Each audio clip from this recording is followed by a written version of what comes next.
వాయుపూరకం చేత సుషుమ్నా నాడి ద్వారా ఊర్ధ్వంగా వాయువు నడిచి సహస్రారమందున్న చిచ్చంద్ర సమాగమును కోరియున్నప్పుడు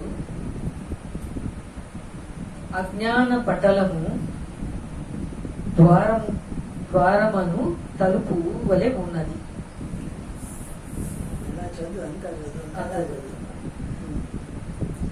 వాయుపూరకం చేత సుషుమ్నా నాడి ద్వారా ఊర్ధ్వంగా వాయువు నడిచి సహస్రారమందున్న చిచ్చంద్ర సమాగమను కోరియున్నప్పుడు అజ్ఞాన పటలము ద్వారముకు తలుపు వలె ఉన్నది. అక్కడ ఉన్నది ఉన్నది దానిని భేదించి మోక్ష ద్వారమును తెరచవలెను. ఆ విధంగా ఇంద్రకాలము అనేక జన్మలు ఎదుగుతూ వచ్చినాం. ఈ శరీరం పోతే ఇంకొక శరీరం, ఆ శరీరం పోతే ఇంకొక శరీరం, ఆ విధంగా శరీరాలు ఎత్తుతూనే వచ్చినాం. అట్లా ఒక దేహంలో చిక్కుబడిపోయినాం జీవభావంతో. ఆ విధంగా జీవభావంతో నిలిచిపోయినటువంటి ఈ జీవి ఎప్పుడైతే ఈ బ్రహ్మత్వాన్ని తెలుసుకొని, ఈ జ్ఞానాన్ని తెలుసుకొని, ఈ శ్వాస యోగంతో కూడా ఏదైనా శ్వాస నిలబెట్టడము, ఆ యోగం ఏదైనా చేసి కూడా ఏం చేస్తున్నారు అంటే ఊర్ధ్వముఖంగా పోయి, అంటే పైకి పోయి సహస్రారమందు నిలిచి సహస్రారాన్ని కూడా దాటేసి ఈ విధంగా శరీరంలోకి ఈ జీవత్వము ప్రవేశించింది. మన శరీరంలోకి సర్వవ్యాపకంగా ఉండేటువంటి ఈ బ్రహ్మస్వరూపము జీవుడై ఎట్లా ప్రవేశించింది అంటే సహస్రారం ద్వారా జీవభావంతో లోపల ప్రవేశించింది, జీవుడైంది.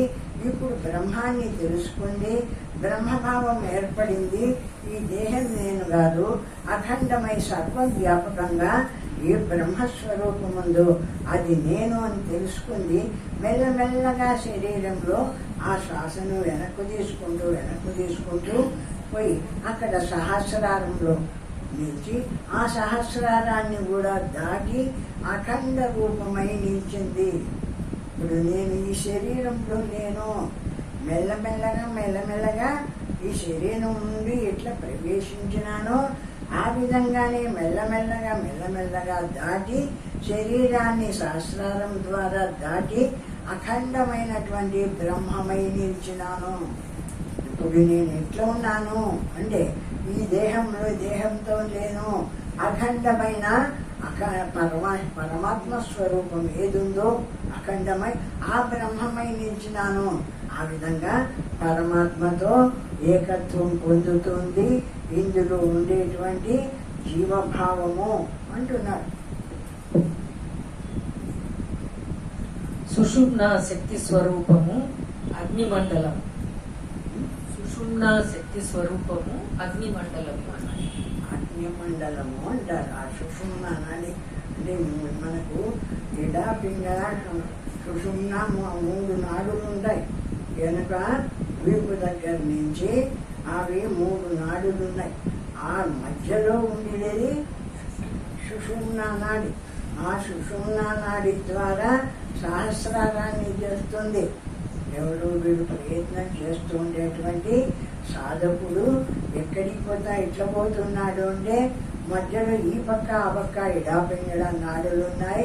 మధ్యలో సుషుమ్నా నాడిని చేరినాడు.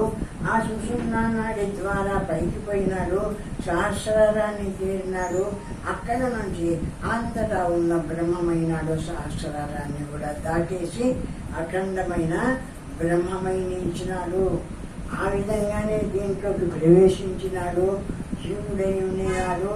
ఇన్ని జన్మలు అనేక జన్మలు ఎత్తుతూ వచ్చినాడు జీవుడై, కష్ట సుఖాలు అనుభవిస్తూ. ఇప్పుడు మళ్ళా తెలుసుకొని అదే దారిని వెనక్కు పోయి అనంతమైన బ్రహ్మమై నిలిచినాడు.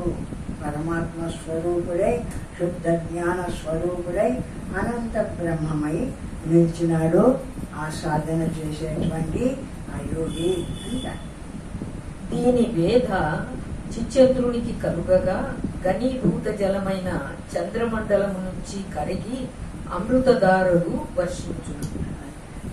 ఈ వేడికి పైకి పోయింది కదా, ఈ జ్ఞానస్వరూపమై అనంతమయ్యే వాడికి ఆ అనంతమైనటువంటి ఆ జ్ఞానం అనేటువంటి ఆ వేడికి కరిగి అది ఆ అమృత ధారలై వర్షిస్తుంది శరీరానికి అంటారు.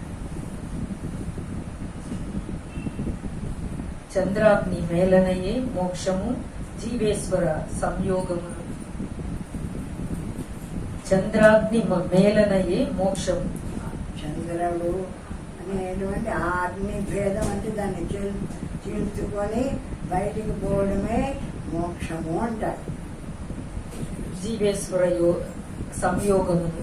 జీవేశ్వరుడు అంటే సర్వత్రా ఉన్న ఈశ్వరుడు ఈ జీవుడు పోయి కలసడము అంటారు. యచ్చేద్వాజ్ఞ మనసి ప్రాజ్ఞస్త్ అధ్యేచ్ఛ జ్ఞానమాత్మని. యోగి అయిన వాడు వాక్కును మనస్సును ఏకం చేయవలెను. ఆ వ్యాసం చేయవాలనుకున్నవాడు, ఆ యోగి అయినటువంటి వాడు వాక్కును మనస్సును ఒక్కటిగా చేయవాలా. అంటే వాక్కు ఎంతసేపు అనకుండా నిలబడుతుందో మనస్సు ఏర్పడదు కాబట్టి అప్పుడు వాక్కు మనస్సు ఒక్కటైపోయినాయి. ఆ మనస్సును జ్ఞానమందు అనగా ఆత్మానాత్మ విచారణయందు లయమును చేసి అజ్ఞానమును పరమాత్మయందు లయింపచేయవలెను. ఆ విధంగా ఆ మనస్సు చేత ఆత్మానాత్మ విచారం చేసి ఇప్పుడు మనం చేస్తుండేది ఆత్మానాత్మ విచారమే. ఈ విధంగా ఆత్మానాత్మ విచారం చేసి ఆ జ్ఞానస్వరూపమైన పరమాత్మ అనంతమై సర్వవ్యాపకంగా ఉన్నాడని తెలుసుకున్నాం కదా. ఈ శరీరంలోంచి పోయి ఆ అఖండ రూపమై అనంతమై నిలిచి ఆ బ్రహ్మమై నిలిచవాలా. ఆ విధంగా బ్రహ్మమై నిలుస్తున్నాడు. శరీరంలోకి ప్రవేశించినటువంటి వాడు మళ్ళా బ్రహ్మాన్ని తెలుసుకొని తన స్వరూపమైన ఏ బ్రహ్మం ఉందో ఆ బ్రహ్మంలో కలిసిపోతున్నాడు అని. అప్పుడు కర్తవ్యాభావము త్రిపుటి రహితము అయి జ్ఞాత శూన్యమగును. ఇంకా బయటికి వచ్చిన తర్వాత కూడా నేను ఈ పని చేయవాలా, ఆ పని చేయవాలా, అది చేయవాలా, ఇది చేయవాలా అనేటువంటి కర్తవ్యాభావము లేకుండా పోతుంది. త్రిపుటి రహితమై అంటే జ్ఞాత జ్ఞానమయాలు ఈ మూడు లేకుండా ఏకమైన బ్రహ్మం ఏదుందో బ్రహ్మ మాత్రంగా నిలిచిపోతున్నాడు. శుద్ధ జ్ఞాన స్వరూపుడై బ్రహ్మ మాత్రంగా నిలిచిపోతున్నాడు తన పరమాత్మ స్థితిలో. జ్ఞానమాత్మని మహతి నిచేతద్యచ్చే చాత్మనాత్మని. అట్టి జ్ఞానాత్మను పరమాత్మయందు లయమును ఆ పరమాత్మను శాంతి యందును లయభావన చేయవలెను. లోపల ఉండేటువంటి ఈ జ్ఞాన స్వరూపమైన జ్ఞానాత్మను ఆ పైకి పంపించి అఖండంగా ఉండేటువంటి పరమాత్మలో లయం చేసి ఆ బ్రహ్మం నేను అని పరమాత్మగా నిలిచి ఆ బ్రహ్మమందు అనుభవం చేస్తాడు ఆ జ్ఞాని అయినటువంటి వాడు. శాంతమనగా సర్వభావనారహితము. శాంతంగా నిలుస్తాడు.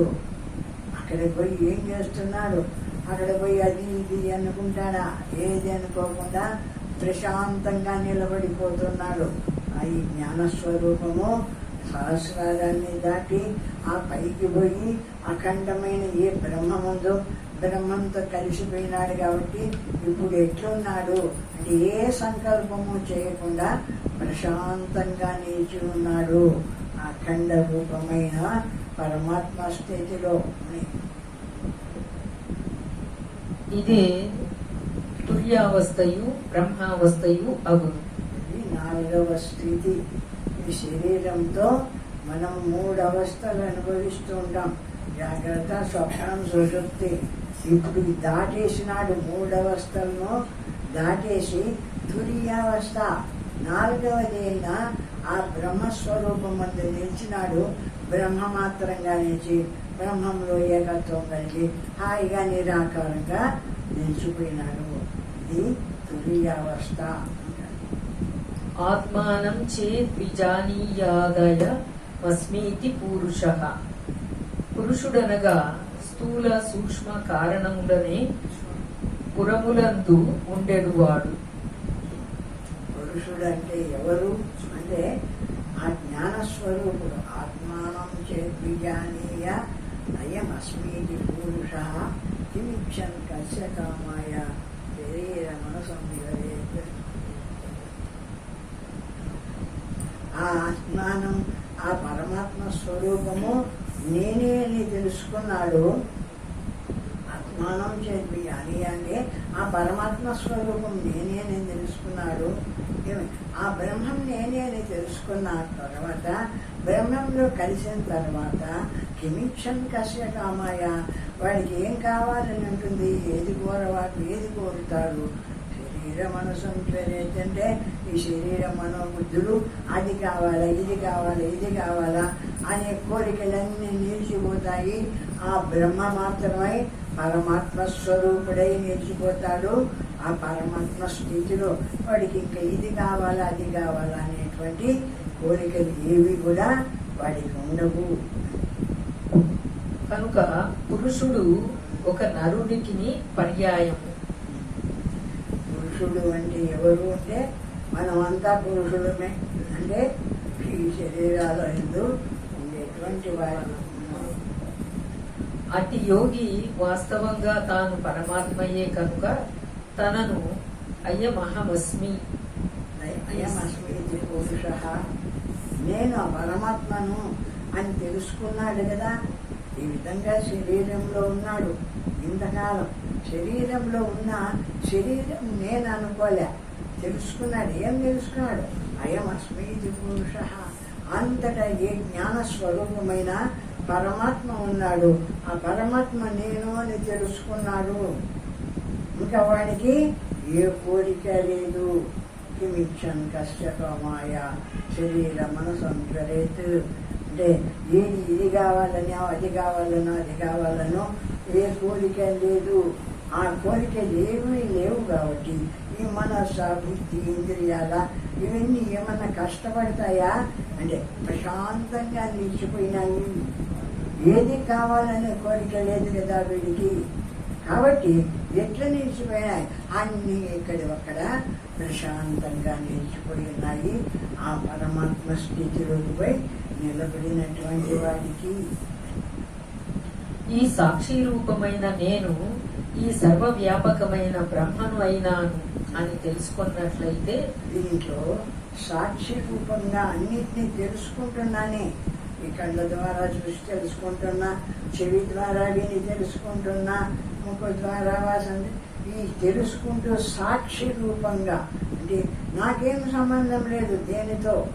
అన్నీ ఇవి అనుభవించడం కోసం, ఈ కళ్ళు చూసి అనుభవించడం కోసం, అవి తీసుకోవడం కోసం వాటిని సాక్షిగా చూస్తున్నాను.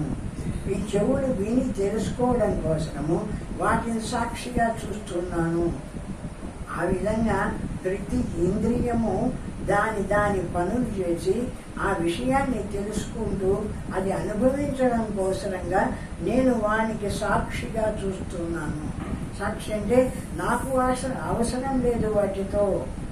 నేను సాక్షిగా చూస్తే గాని అవి ఆ పనులు చేసి ఆయా కార్యాలు చేసి అవి పనులు చేయలేవు. కాబట్టి నేను నా జ్ఞానం చేత సాక్షిగా చూస్తున్నాను. సాక్షిగా చూడడం అనేది ఆయనకి పని ఉందా? సాక్షితాభినదాత్వకి ఉపలక్షణమేహేయం విస్తరంగా చిదంబుదే. ఆ విధంగా సాక్షిత్వం కూడా నాకు లేదు. ప్రకాశిస్తున్నా జ్ఞానస్వరూపుడనై. సూర్యుడు ప్రకాశిస్తున్నాడు. ఎవరి కోసం ప్రకాశిస్తున్నాడు? వీడిని ఆఫీసు పంపించవాలని పెరుగుతున్నాడా? వాడిని ఇంకో పని చేయించవాలనుకున్నాడా? ఇంకోని ఇంకో పని చేయించవాలనుకున్నాడా? ఎవరిని ఏ పనులు చేయించవాలనుకోలే. ఆయన ప్రకాశిస్తూ ఉంటే ఆయన ప్రకాశాన్ని తీసుకొని ఎవరికి కావాల్సిన పని వాడు చేస్తున్నారు. ఆ విధంగా మనలో ఈ జ్ఞాన స్వరూపమైన ఈ పరమాత్మ కూడా సర్వాన్ని తెలుసుకోగలిగినటువంటి జ్ఞానస్వరూపుడు కాబట్టి ఈ కంటిని ప్రకాశింపజేసి దాని పనులను నిర్దేశిస్తున్నాడు, చెవిని ప్రకాశింపజేసి దాని పనులను నిర్దేశిస్తున్నాడు. ఆ విధంగా ఈ ఇంద్రియాలన్నీ కూడా ఆ జ్ఞాన ప్రకాశంతో అది తెలుసుకుంటూ ఉంటే మంచి చెడులను ఆ ప్రకాశంతో ఇంద్రియాలన్నీ వాటి పనులు చేసి వాటి పనులు చేసుకుంటున్నాయి. ఆ విధంగా ప్రకాశిస్తున్నాను. జ్ఞానస్వరూపుడనై బ్రహ్మస్వరూపుడనై జ్ఞానస్వరూపుడనై ప్రకాశిస్తున్నాను. కానీ నాకు ఈ ఇంద్రియాలు చేసే పనులు ఇవి నాకు కావాలని నేనేం చేయలేదు. నేను ప్రకాశిస్తున్నా సూర్యుని మాదిరి. నా ఆ వెలుగులో వాళ్ళ పనులు చేసుకుంటున్నారు. ఇప్పుడు ఈ జ్ఞానం కూడా మనలో జ్ఞాన స్వరూపమైన ఆ పరమాత్మ సూర్యునిలాగా ప్రకాశిస్తుంది. అది సూర్యునిలాగా ప్రకాశిస్తూ ఉంటే కళ్ళు చూస్తున్నాయి, చెవులు వింటున్నాయి, ముక్కు వాసన చూస్తుంది. ఇవన్నీ ఇంద్రియాలన్నీ వాటి పనులు అవి చేస్తున్నాయి నా జ్ఞాన ప్రకాశంతో. అంతేగాని నాకు వీటి పనులతో నాకు సంబంధం లేదు. అట్లా ఉన్నాను. జ్ఞానస్వరూపుడనై ఈ శరీరంలో పరమాత్మ అయిన నేను అంటున్నాడు. ఉపాధి భేదం వల్ల సాక్షి అనే సంజ్ఞ కలిగినది. అదే అది నీలో ఆమెలో ఆయనలో ఇల్లు ఉంది కాబట్టి జ్ఞానస్వరూపము ఒకటే జ్ఞానస్వరూపము. సాక్షి అనే పేరు వచ్చింది కానీ శరీరాల యొక్క భేదాల వల్ల సాక్షి అనే పేరు వచ్చింది. కానీ లేకపోతే నాకు సాక్షిత్వం అనే పేరు కూడా లేదు. నేను ఉన్నాను, ప్రకాశిస్తున్నాను, శుద్ధ జ్ఞాన స్వరూపుడనై. ఆ విధంగా పరమాత్మ అయిన నేను జ్ఞానస్వరూపుడనై ప్రకాశిస్తున్నాను. ఈ భేద జ్ఞానము మధ్య వచ్చినది. విచారణ వల్ల అట్టి మిథ్యా జ్ఞానము పోయి నేను సర్వవ్యాపకమైన బ్రహ్మనైనాను అనే జ్ఞానము కలిగిన పైని ముందు వాక్యంతో అన్వయం. ఆ జ్ఞానం వల్ల పరమాత్మ స్థితి తెలియకపోయినప్పుడు వాడు వేరే వీడు వేరే వీడు వేరే వీడు వేరే అని రకరకాలుగా అనుకుంటున్నాను. జ్ఞానం కలిగింది. జ్ఞానం కలిగి ఇప్పుడు ఎట్లా ఉన్నానంటే అందరూ ఏకస్వరూపమైన ఒకే బ్రహ్మస్థితి నుండి ఆ బ్రహ్మం అనేటువంటి ఆ జ్ఞానంతోనే ప్రకాశింపబడి ఎవరి పనులు వాళ్ళు చేసుకుంటున్నారు. అంతేగాని నేను ఎవరికి సంబంధించిన వాడని కాదు అనేటువంటి విషయాన్ని ఆ బ్రహ్మత్వాన్ని తెలుసుకున్న నేను ఇప్పుడు ఆ పరమాత్మ స్థితిని తెలుసుకున్న వాడినైనాను. హృదయ కుహరం